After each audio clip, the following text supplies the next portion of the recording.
can't tell us where it hurts, so vets have to use their knowledge and experience to diagnose sick animals. A physical exam can only do so much to find out what's wrong, but this location we're visiting today has the technology on hand to help your fur babies.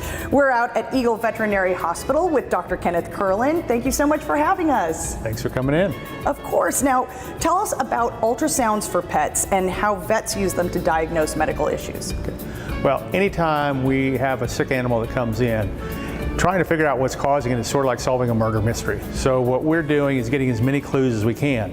Well, the advantage of ultrasound is we can look internally and see if there are changes in the internal organs that give us a clue as to here's what's causing this problem for the animal. And that's the thing, is that, I have 2 dogs of my own, and if I notice something's not right, talk to me. I wish you could talk to me. So that's what the ultrasound can do, is find that, right? So what kinds of things do you usually see in those? Well, let's say an animal comes in and they just don't seem to be feeling right overall. Nothing distinct that we can say that's what it is. We run lab work. Well, maybe the liver enzymes are elevated, so we do an ultrasound, look at the body of the liver. Is the liver inflamed? Or it could be that the adrenal glands are inflamed and that's what's causing the liver enzymes to be elevated.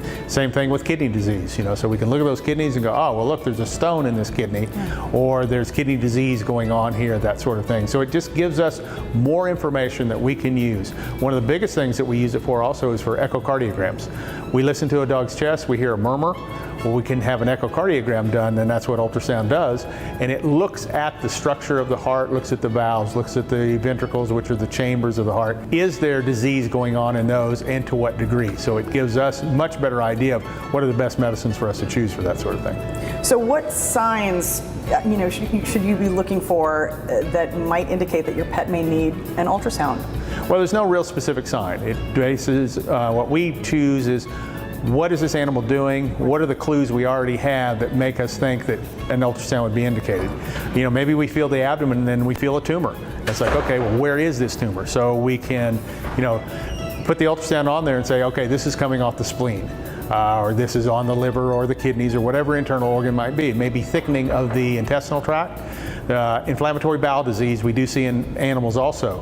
Well, it has certain characteristic changes in the walls of the intestines. Based on that, we can say, okay, well, let's maybe try to do a biopsy of this now, or this actually looks more like cancer. Right. And so there's no specific sign that says this animal needs an ultrasound. It's based on all the signs, all the other collectively. Signs, right. Yeah. Okay, and so how can folks book an appointment with you?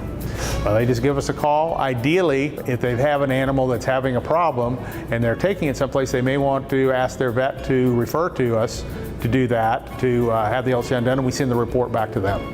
All right, Dr. Curlin, thank you so much for your time. Eagle Veterinary Hospital has been proudly serving San Antonio for more than 25 years. You can give them a call at 210-822-5211 or visit their website, eagle-vet.com.